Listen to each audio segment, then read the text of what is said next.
কি প্রমাণ আছে তোমার কাছে? তাড়াতাড়ি ওসি সাহেবকে দেখিয়ে এই ভুল বুঝাবুঝির একটা অবসান ঘটাও।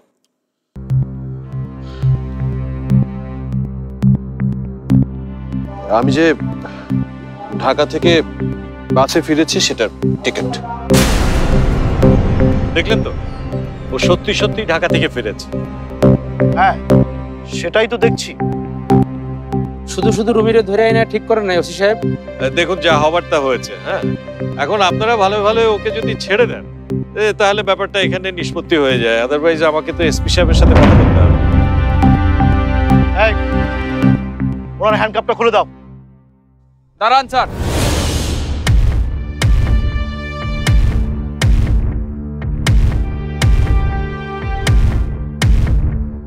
স্যার, আপনারা ওকে ধরে আনার পর দেখলাম ও মাঠে কি যেন খুঁজছিল, এই ব্যাগ সহ হাতে নিতে ধরেছি। এই, সব সত্যি কথা বলবি, তাহলে কিন্তু রুমি ভাই,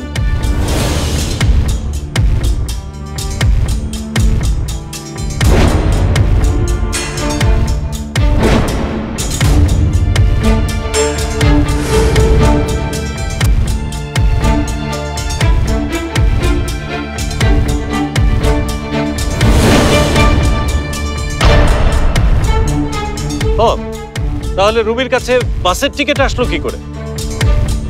আজকে বাস স্ট্যান্ডে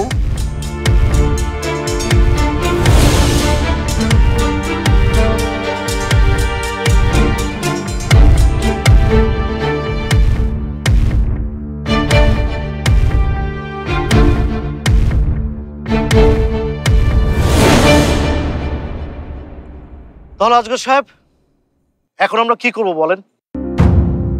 হ্যাঁ, আইন আইনের গতিতেই চলবে। রুমি যদি সত্যি অপরাধ করে থাকে তাহলে তার শাস্তি তো পাওয়া উচিত। এই দুজনকে নিয়ে যাও।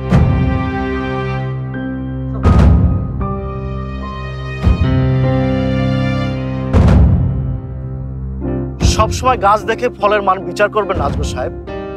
কখন যে কে কোন গাছে কোন কলম বেঁধে ফেলে তার কিন্তু ঠিক ঠিকানা নেই। যাই হোক, আপনার সঙ্গে কথা বলে ভালো লাগলো। আজ তাহলে আসি। আসসালামু আলাইকুম। প্রিন্সিপাল সাহেবের কপালটাই খারাপ।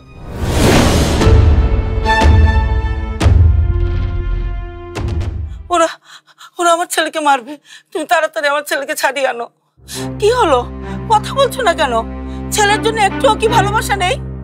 একজন অপরাধীর প্রতি আমার কোনো ভালোবাসা নেই রেজওয়ানা। কিন্তু বাবা, ওরা তো ভাইয়াকে বিনা কারণে অ্যারেস্ট করে থাকতে পারে। ও যে স্মাগলিং এর সাথে জড়িত এ কথা তোমাদের আমি আগেও বলেছি। কিন্তু তুমি কোনো প্রমাণ আনতে পারো না, আর আমি চাই না বিনা প্রমাণে আমার ছেলে হাজতে থাকুক। প্রমাণ এতক্ষণ তোমার ছেলে নিজেই করে দিয়েছে। ঠিক আছে, তারপরেও আমি থানায় যাচ্ছি। কিন্তু তোমার ছেলে যদি সামান্য অপরাধের সাথে যুক্ত থেকে থাকে, ওর জন্য আমি কিছুই করব না, এ কথা আগেই বলে দিলাম।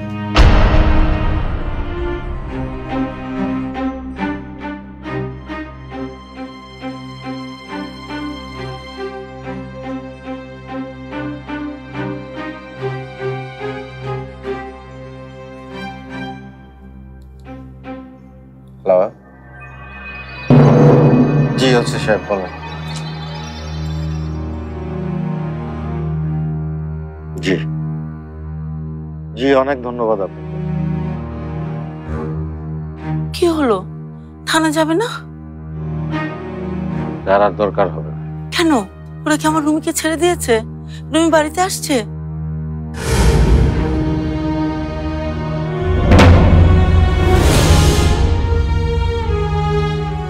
পুলিশ তোমার ছেলেকে প্রমাণ সহই ধরেছে।